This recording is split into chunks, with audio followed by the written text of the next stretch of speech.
Yeah, and I will say over my career, really ever since I graduated from pharmacy school, I've had the opportunity to work with nurses, both in a health education center and then later in family medicine and internal medicine. And just, I've just always really appreciated the collaborative care and how we've been able to work, synergistically with all of our strengths that we bring to the table. And so just really happy to be here today with you all to talk about pharmacy and specifically diabetes management. We could spend all day talking about diabetes. And so Shannon let me pick her brain about, okay, what is it that, I should talk about with the nurses? And we narrowed it down to four things. So the first thing we're going to talk about is sort of a reminder of when you think about someone with diabetes, there are lots of things beyond the A1C that are even more important than the A1C. And I think for me, especially transitioning to the value-based world where I'm thinking about, are they adherent to their medicine? What is their A1C? Are they on a statin? Sometimes it's easy to get lost in that big picture of really taking care of the person. So I want to spend some time on that. I'm going to spend some time just talking about the 2023 diabetes guidelines. The new ones for 2024 should be out any day now. And so I don't anticipate any major changes. So I want to review some of those things with you. And then there are two classes of medicines, SGLT2s and GLP-1s and GIPs that I want to spend a lot of time, sort of the bulk of the conversation around.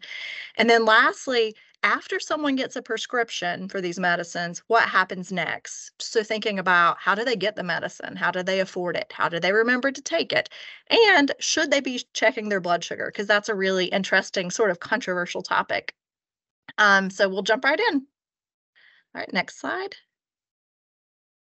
Okay, and so we have this thing called Slido. This is my first time using it. But the way this works is if you have a cell phone with you, if you will take a picture of that QR code, it'll bring this question up for you and you can vote on what answer you think is right.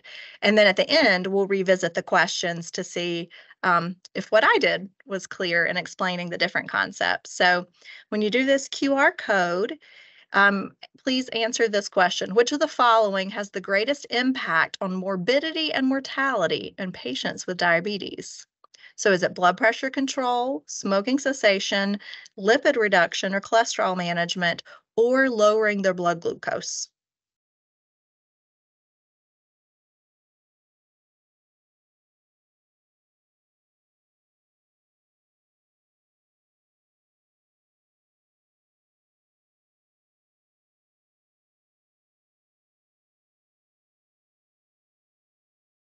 Okay, you see we have about 27 votes. We want 29. Do we get to see the results, Megan? Okay, so I feel like I have something I could possibly teach you all today. So blood glucose control was 61%, then lipids, then blood pressure, then smoking cessation. Okay, this is great. Okay, next slide. Okay, so when this article came out called Lending a Hand to Patients with Diabetes, a simple way to communicate treatment goals, one of the medical residents at the family practice where I worked at did this as part of his journal club. And ever since he did it, it's just always been an easy way for me to remember kind of all the different things I should be thinking through when I'm caring for someone with diabetes. So this particular article came out in 2014. A few things are outdated, a few things are a little controversial, and so I'll point those out. But when you look at this, you want to start with your thumb. So your thumb is actually where you can make the most impact with people who have diabetes. And so believe it or not, it's actually smoking cessation. So smoking cessation has some of the biggest effects on mortality and morbidity when it comes to someone with diabetes. It's not their A1C, it's actually whether or not they smoke. And so when you look at this slide and you look at the thumb and it says smoking cessation, decreased mortality, there's this thing that says NNT equals 11 over 10 years. So what does that mean? NNT stands for number needed to treat. So it's basically how many patients do we need to have an intervention on, whether that's the medicine or the program. I have a friend, my cat likes to help me present. It's basically how many patients do we need to treat to get one person to benefit. And so for smoking cessation, we need to treat 11 patients for one person to benefit from mortality. So we're preventing them from dying over a 10-year period. So when we go through the different fingers, you'll see the number needed to treat for different interventions. And I think it's always good to know, okay, is that a good number? Is that a bad number? What's it relative to? So, in the medical world, when you're thinking about an intervention, whether it's a medicine or a procedure that has sort of standard risk, a number needed to treat less than 10 is actually really good. The other thing that I think helps put it in perspective, does anyone want to guess what the number needed to treat for one person to benefit for aspirin is? So, when you give some aspirin to someone who's never had a heart attack or stroke, which historically has been done a lot. Anyone want to guess what that number needed to treat is? You can put it in the chat. Anyone brave enough? 25. Thank you, Casey. Anybody else got a guess? 100, Tish, 110, 120, 333. Now, let me repeat what I said. For someone who's never had a heart attack or stroke, you have to treat 333 people with aspirin to get one person to benefit. So when you look at some of these numbers needed to treat, they look pretty good. I could talk all day about primary prevention with aspirin, but anyway, just to give you some perspective about these numbers. So smoking cessation makes a huge difference for our patients. The next one is blood pressure control. So when you look there, mortality, right? So whether someone lives or dies, 15 people over a 10-year period.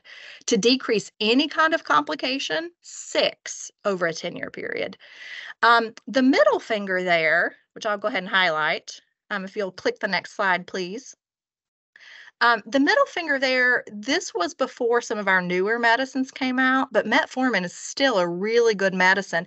Metformin has benefits to our body beyond blood glucose lowering. And so some of those other benefits that metformin has can decrease mortality and decrease complications.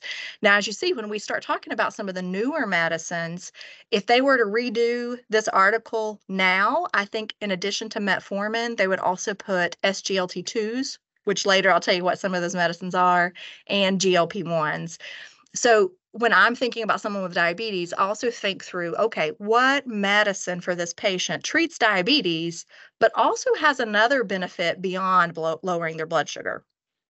And then as you can see, the ring finger there is lipid reduction. So, this is why we harp on statins all the time. For most of our patients, they're going to be the best choice because you need about 10 patients to be treated over a 10-year period to get a decrease in cardiac events. It extends life, but not just life, but quality of life, right?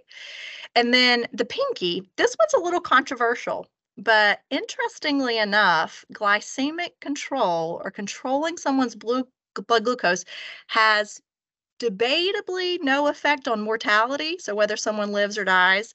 And then this article also says no clinically relevant complications. I do not agree with that part.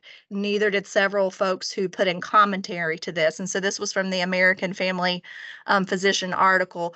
Because when you think about glycemic control, and I think about controlling someone's blood sugars, in my mind, I'm helping protect their eyes from retinopathy. I'm helping protect their kidneys.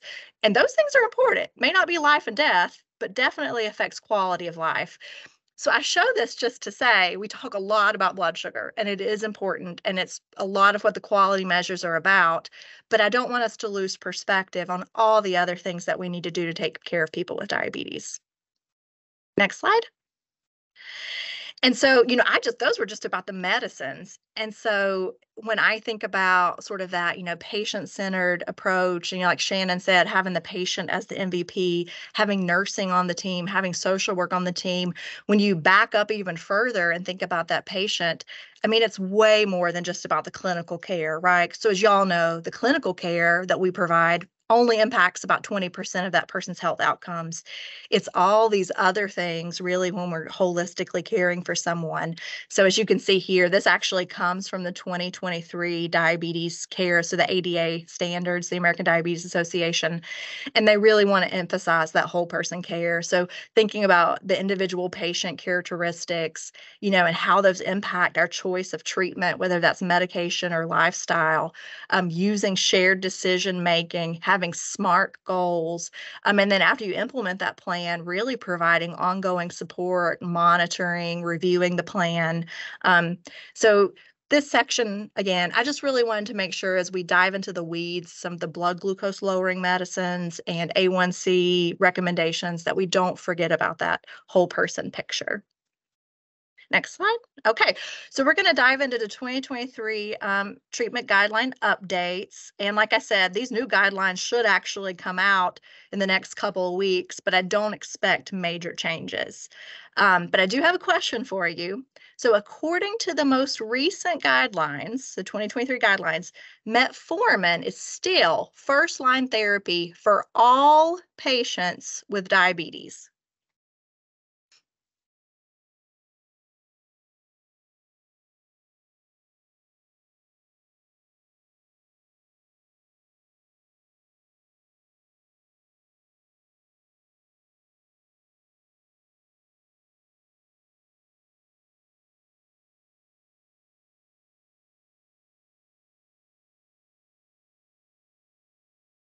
This is kind of fun to watch the votes come in and it changed the true and false percentages. Okay, it looks like we're going to land on about 75% of people saying true and 24% of people saying false. So let's kind of dive into those and I'll tell you whether or not that's true or false at the end. Um, I actually really like the American Diabetes Association guidelines. So when I think about all the chronic conditions, hypertension, lipids, diabetes, most of them, we have to wait years for new guidelines to come out. The ADA is like clockwork, comes out the end of December for the following year. And the other thing that they've started doing, which I really appreciate, is if there's anything significant that happens within the course of the year, they'll actually update them in real time on their website. And so when you read through this slide, it says it's a living document, and that's what that means, is they update it in real time. And so as we go through the next few slides, some of the slides are terrible slides. The font is so small, you're not going to be able to read it. And my intent was not that you can read it, but just to let you know what's available in those guidelines. So if like you're on a team providing care for folks with diabetes, just to know what resources you have available, because there's some really cool and informative and easy to use charts and pictures in these guidelines. And these are available for anybody on the website. You can go get them for free. They're in a PDF. Okay, so kind of thinking about first line therapy. So these are actually guidelines, snippets from the guidelines that I want to focus on. And as we talk through the medicine, sort of in the third portion of the presentation, we'll go into some more specifics. So a person-centered approach should guide the choice of pharmacological agents. So in the past, what the guidelines have said is we use diet and exercise and metformin. And then after we use those things, then it's kind of a free-for-all as to what you use. There were like 10 different choices after that. Now they're much more directed when you think about someone's comorbidities. So they really want you to think about cardiovascular effects. So some of our newer medicines have positive effects on your cardiovascular system and your kidneys. Some of them, beyond their blood glucose lowering, actually affect the kidneys. And then there's been a big focus on helping someone either maintain their weight or lose weight. Some of the medicines that we have cause weight gain because of the way they work. Some of them can cause weight loss. And so those things that I've highlighted there have really been an emphasis in these guidelines over the past few years. And so, back to the previous slide, please. And so you can see there, I would just to kind of orient, when you look at that 9.8 and you look at the end there, it has an E. So what that E means is that's just expert opinion. This is just the opinions of the people who wrote the guidelines, right? Like this is the way we think you should do it. But when you look at 9.9, so this next recommendation, so for those people who have type 2 diabetes that have established cardiovascular disease or are at high risk, have established kidney disease or heart failure, then we need to consider a sodium glucose cotransport 2 inhibitor. So from here on out, we're going to call that an SGLT2 because it's a lot easier to say, or a glucagon-like peptide 1 or GLP-1 receptor agonist. And so we're going to talk about all the names, the generic names, brand names of what those are later. But I would point this out because in the past, where, like I said, it's always been lifestyle metformin, and then we kind of figure it out from there. That's not what we do anymore. From here on out, what we do is we think through, does this person have heart disease? Or are they high risk? Do they already have kidney disease? Do they have heart failure? And if the answer is yes to one of those three, you actually are going to go kind of a different route. So next slide. Okay, so this is one of those slides that you're not going to be able to read, but I am going to show you each portion of it. So this is sort of the decision tree around which medicines that you're going to recommend for your patients.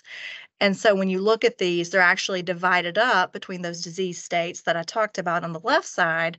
And then on the right side, it's all around weight management. So again, a big focus on weight management because of some of the newer toolkits, some of the newer drugs in our toolkit that we have. Next slide. Okay. So this is a little small, but we're going to walk through it. But this is where you say, okay, does my patient have heart disease? Do they have heart failure, or do they have kidney disease? Some of the newer medicines that we have can actually protect against those things. So if you see in the blue, this is ASCVD. So we already know they have heart disease or they're at high risk. And so for high risk, things like you would expect, right? Obesity, hypertension, smoking, do they have cholesterol, or do they have albuminuria? So do they already have protein in their kidneys? Because that actually is an independent indicator of high risk of cardiovascular disease. So when you look there and they have those risk factors, you can either do a GLP-1. So things like GLP-1s are semaglutide, which is Ozempic, or let's see, what's another one? Tirzepatide is a combination one, but that's Mounjaro. So we'll talk specifics about those later. But they're injectables. They have a lot of great benefits, but they're expensive. So we're going to talk some about that. Or you can do an SGLT2. So that's things like the brand names when you think about them would be like Farxiga, Invokana, Jardiance, those medicines. They're pills. They're also expensive, but they're really good, and most of them have benefit in cardiovascular disease. So in addition to lowering your blood sugar, because we know lowering your blood sugar can help with complications like retinopathy, kidney disease, but they also protect your heart and can prevent heart attacks and strokes. And then when you move over to the red, that's for heart failure. And so for people, and this is true for reduced ejection fraction. So for those people who have an ejection fraction of less than 40, there's benefit, but there's also benefit in patients who have heart failure with preserved ejection fraction, so greater than 40. And so for some of our medicines, even like ACE inhibitors and things, that's not necessarily true, but it's true for these SGLT2s. So that, again, the brand names, that's like your Farxiga, Invokana, Jardiance, those medicines, great for heart failure because of the way they work, which we'll talk a little bit about. And then even some of these medicines can protect your kidneys, which I think is pretty cool, right? So if you have someone that has a GFR less than 60, or they have albuminuria, so that's that microalbumin, that we're checking for one of our diabetes measures, then some of the SGLT2s and some of the GLP-1s can benefit. And so I show you all this just to say, if your patients have any of those conditions, metformin's not necessarily first line. Is it wrong? No, it's a good medicine. I really like metformin, has a long history. It's cheap. It works well. It may have some mortality benefit, but these other medicines we know have even greater benefit in those patient populations. Okay, next slide. Okay, and so this is the other half of that decision tree around medicines.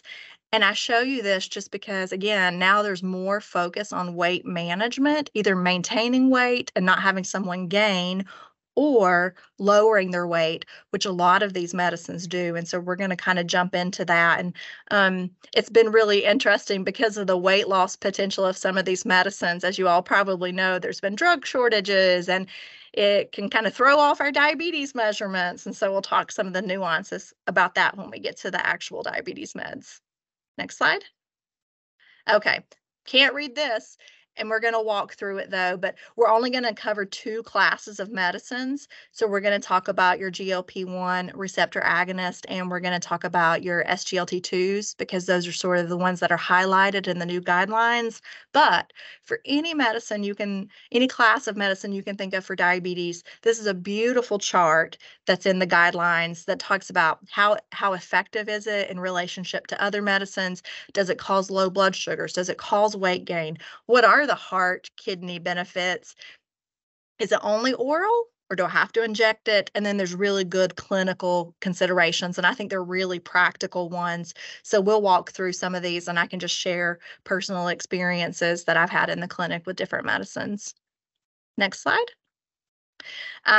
Cost, it's always an interesting thing. I used to get asked all the time, like, well, how much is this med going to cost this patient? And I'm like, you know what? I really have no idea. It depends on their insurance. And so medications, it could be a really, really expensive medicine, but depending on that person's insurance design, which usually we can figure out for the patient, it may be really, very affordable. And we'll talk about some of those pricing considerations with some of these newer medicines, because I think it's important that when we're prescribing them or have patients on them, we think about the consequences of the cost.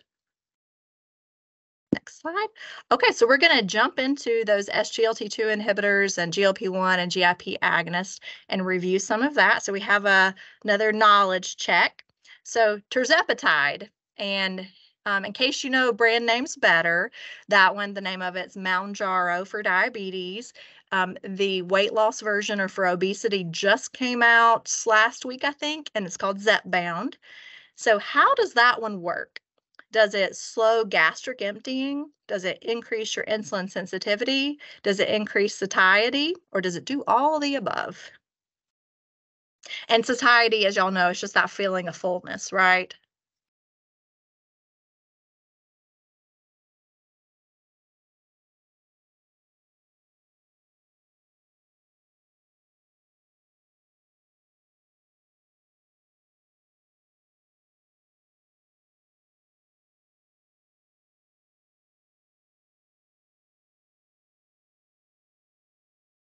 Okay, thank you for voting. So it looks like about 70, we're going to land on about, actually, we're up to 80% now, say all of the above.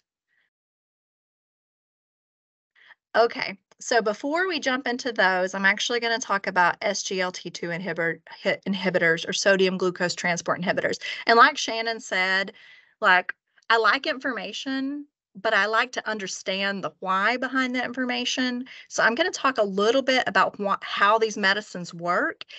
And the only reason I'm doing it is because, at least for me, I learn best with stories. It just helps me understand what the side effects are and sort of some of the counseling points that we have. So SGLT2 inhibitors, again, the brand names of those are Farxiga, Invokana, Jardiance. They're the ones that have evidence for protecting your heart.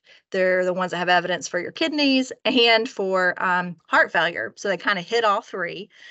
And so the way they work is they alter how our kidneys reabsorb glucose. So as y'all know, let's say a patient's blood sugar is 500. One of the ways that we get rid of that excess blood glucose is by peeing it out, right? Glucosuria. So you pee it out because you have this extra glucose, but usually the body doesn't do that. I believe the number's around 250, right? Your blood sugar has to be pretty high for your body to do that, but it is a mechanism for us to get out that extra sugar. Well, with these medicines, what they do is they work inside your kidney in the nephrons, to actually lower that threshold. So instead of now our blood sugar has to be 250 before we start peeing out the sugar, it only has to be around 150. And so there's some really nice things that come from that, because as you all know, where sugar goes, the water goes. And so they work as a diuretic. So if you're peeing out more sugar, you're going to pee out more water. So that diuresis part. And so when we think about some counseling points, we'll need to think about that, right? Because they're causing our body to get rid of water. The other thing is, because they're so dependent on our kidneys to actually be effective, when we look at renal dosing, and like, oh, well, if it's, someone's EGFR is less than 30, then we need to decrease the dose or we need to not use these medicines. So I say that to say, it's not that these medicines hurt your kidneys. That's not the case. It's just that if your kidneys don't work well at baseline, the medicines don't work well. So if in a normal, healthy individual, you would expect these medicines to lower your A1C maybe 1.5 percentage points. In someone who has kidney disease, it may be closer to a half a percentage. So again, it's because of the way they work. But as you can see here, when you think about, well, why would they be effective for heart failure? Why would they be effective for these other things? They decrease preload, they decrease afterload. You can get some decrease in blood pressure.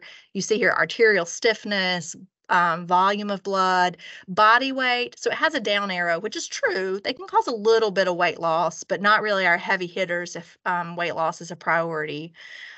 Decrease glucose, decrease insulin resistance. So just a lot of good effects that they can have because of the way they work in the kidneys. Next slide. Okay, so this is where I've taken that chart from the ADA guidelines and kind of put it in my own words and put some things that I thought were important in here.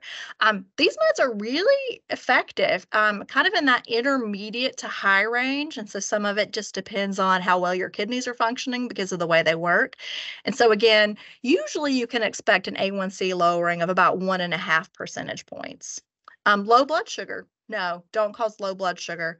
So as the medicines we talk about today, none of them do because of the way they work. And so we'll go a little bit more into that with the GLP-1s.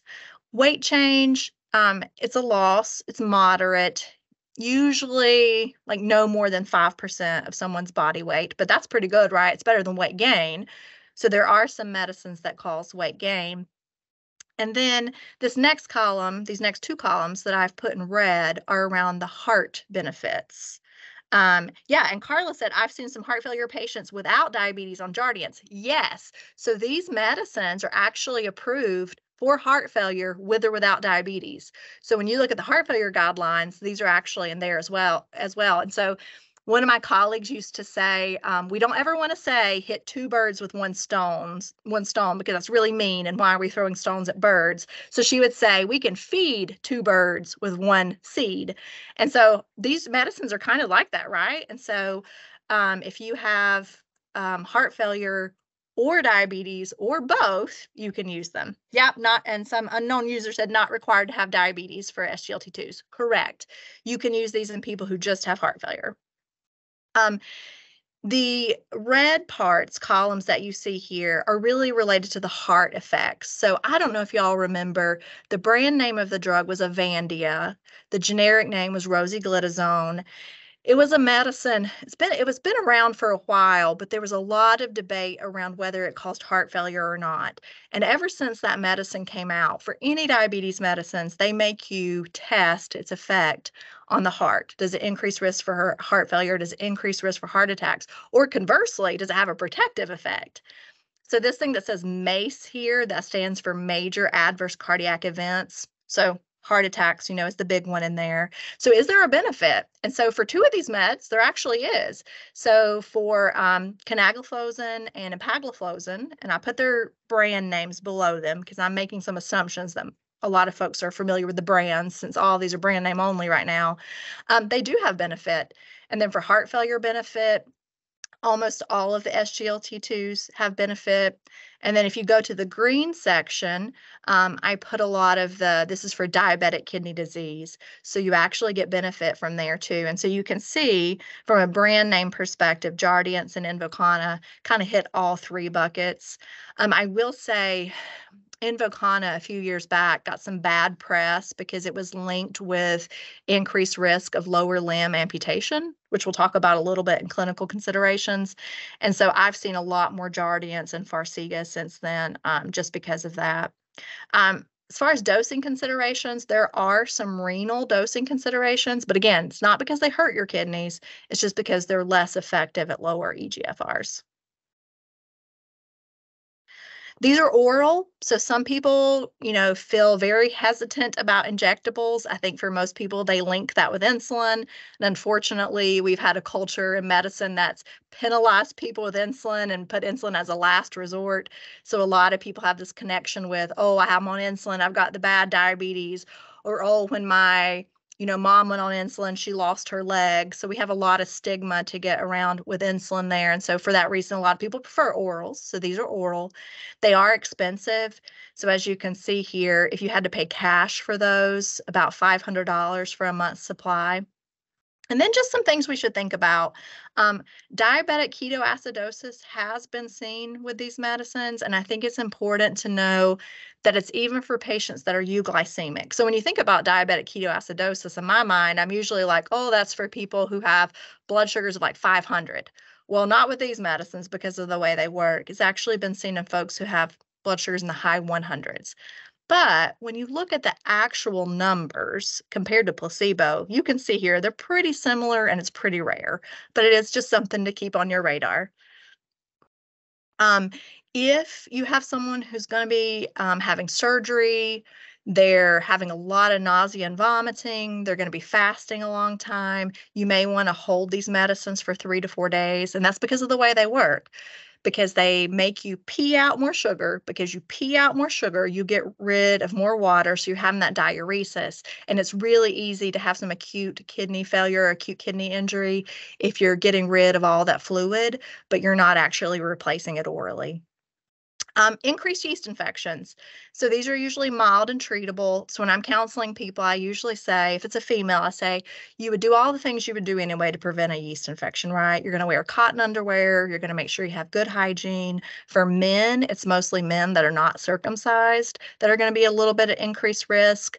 I will say I have had patients before who have stopped these because of yeast infections, recurrent yeast infections, but it hasn't been a lot. The other thing that comes up in rare reports is necrotizing fasciitis of the perineum or Fournier's gangrene. In my career, have only seen that once, and it was not associated with this medicine, but the person did have diabetes, and we did not put him on this medicine because of that. And so the big thing with these are, counseling patients to stay hydrated. If they have heart failure, they're probably using other diuretics like furosemide, torsemide, whatever it happens to be. So it's just really important they stay hydrated because of the way they work. Next slide. Okay. So now we're going to move and kind of shift gears into the GLP-1s and GIP agonists. And these are some of my favorite medicines. So I have a couple of, I think, really cool, maybe geeky stories to tell you about these medicines. So these are ones, when you think of brand names, it's going to be like the Ozempics, the Victozas, the Trulicities, all these injectables. So does anybody know well, let me back up. The very first one that was approved was in 2005. It was exenatide, which was Byetta, later branded as Bydureon once weekly. Does anyone know where that medicine came from? Anyone want to guess where they found it? I'm watching the chat to see if anything pops up. It actually came from pig. That's actually a really good guess, Carla. Some insulins come from pigs, right? It actually comes from the venom dragon, sort of. It's called the Gila monster.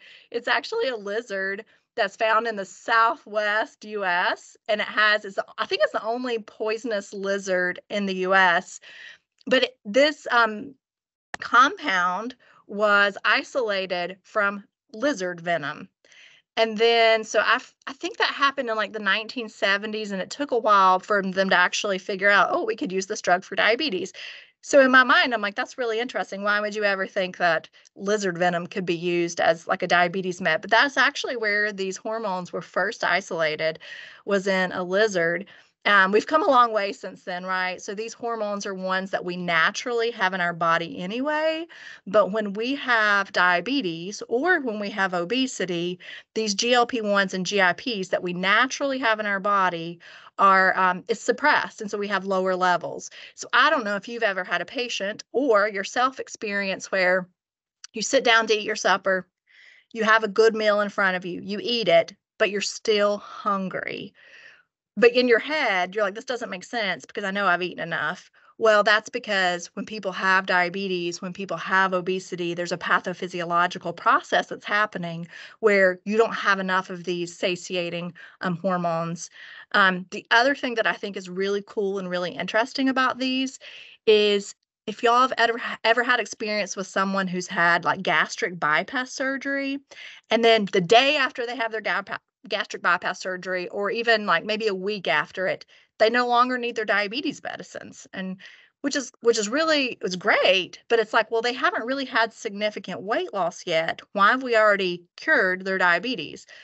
After gastric bypass surgery, whether it's a Roux-en-Y or a gastric sleeve, these particular hormones called incretins increase naturally in the body back to sort of their normal physiologic levels. And so people think there's some debate about this, right? But people think a lot of the benefits around even gastric surgeries are because of these hormones. So I just think these are really cool hormones because we found them from lizard venom. They're natural in our body. And some of the even gastric bypass surgeries, really some of the benefits coming from these hormones. So on the left-hand side here, you're going to see the GLP-1s. So that was like the exenatide, the Byetta, Bydureon. We'll talk about which medicines fall into that category. But as you can see here, they do lots of really cool things beyond lowering your blood sugar, decreasing your gastric emptying. They help your body increase insulin, but they don't cause low blood sugar because of the way they work. So these actually don't really kick in until you eat. They're glucose dependent. So these medicines are glucose dependent, so they're not activated until you're eating and have glucose in your body. Unlike sulfonylureas. So when you think about sulfonylureas, glimepiride, glipizide, those medicines cause your body to release insulin regardless of whether you're eating or not. They're not specific like that, and that's why you're at risk for lows. These medicines don't really cause lows on their own. They go to your brain and tell your brain, hey, you sat down, you ate supper, you've had enough to eat. You actually should be satisfied. So they increase that satiety feeling. They decrease your food intake. They decrease, of course, hyperglycemia, because that's what they do. And then in your liver, they actually increase insulin sensitivity. So that's a big thing with type 2 diabetes, right? Is that we just lose our sensitivity to that insulin. So these increase that. And then when you flip it and you look at the green side here, which is the glucose dependent insulinotropic polypeptide receptor agonists, we're going to call those GIPs.